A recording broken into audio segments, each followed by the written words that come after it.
لیکن پریزائڈنگ افسر اپنے آروز اور ڈی آروز کے کہنے پر فارم 11 اور فارم 12 دینے کے لیے تیار نہیں ہے. یہ دھاندلی، پوسٹ پول دھاندلی کا ایک بہت بڑا سمجھ لیں ہتھیار کے طور پر انہوں نے یہ کام کیا. ہم نے اپنے لوگوں سے کہا کہ آپ فارم لیے بغیر نہیں آئیں گے. رات کے 8 بج گئے، 10 بج گئے، 12 بج گئے، 2 بج گئے، 3 بج گئے. بہرحال پھر بھی کچھ جگہ ایسی تھیں جہاں انہوں نے فارم 12 نہیں دیا. فارم 11 بھی بعض ظاہر ایک ایک یوسی میں کہیں 30، کہیں 20، کہیں 35 اس طرح سے پولنگ اسٹیشن ہوتے ہیں. تو ساری لڑائی کے باوجود کہیں پر 2 کم کر دیے کہیں، لیکن پھر بھی ہم نے بڑی حد تک سب جگہ پر جہاں ہماری اسپیشلی جیتی ہوئی یوسی تھی ہم نے تمام فارم 11 اور فارم 12 حاصل کر لیے. اب تیسرا مرحلہ انہوں نے دھاندلی کا شروع کیا کہ جب آر او نے رزلٹ جاری کیا تو وہ فارم 11 کے مطابق نہیں تھے. اب اس کے لیے لڑائی کریں آپ. اس کے لیے لڑائی کرنا شروع کی تو پتہ چلا کہیں سے سیٹ ہماری کم کر دی، ادھر سے کم کر دی، ادھر سے کم کر دی.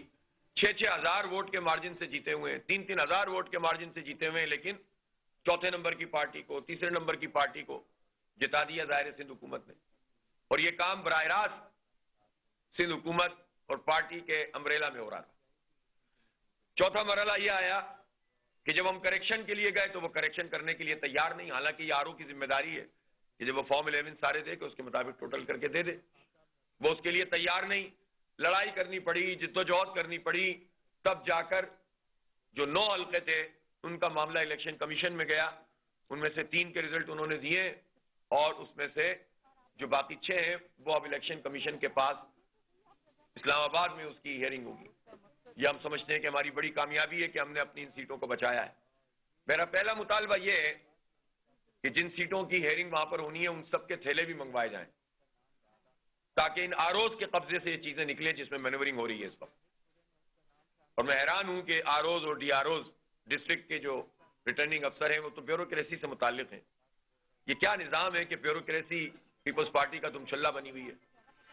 کوئی پوچھنے والا نہیں ہے، کوئی چیف سیکریٹری اس کا ایکشن لینے والا نہیں ہے، کوئی مطلب اس میں ڈی ایم جی ان کے گروپ ہوتے ہیں، کوئی پوچھنے والا نہیں ہے کہ بھائی یہ کیا تم ہماری کلنک کا ٹیکا بنے ہوئے ہو، پارٹی ورکر کے طور پر کام کر رہے ہو. لوگ چیخ رہے ہیں، چلا رہے ہیں، لڑ رہے ہیں، احتجاج کر رہے ہیں، ان پہ پتھراؤ کیا جا رہا ہے، پارٹی کو سپورٹ کی جا رہی ہے، لیکن ہلنے کے لیے لوگ تیار نہیں ہیں. ظاہر ہے اس پورے نظام کی تمام چیزیں ایکسپوز بھی ہو رہی ہیں. یہ ریاستی ادارہ ہے جو بیوروکریسی کا ادارہ ہے، تو ریاستی اداروں کے جو کسٹوڈین ان کو دیکھنا چاہیے کہ اس ادارے کے لوگ کس طرح سے اس نظام کو چلا رہے ہیں. پھر اس کے بعد آ جائیے، یہ مرحلہ بھی کسی حد تک ہم نے پورا کر لیا اور اپنی اکثریت کو برقرار رکھا، تحفظ کیا.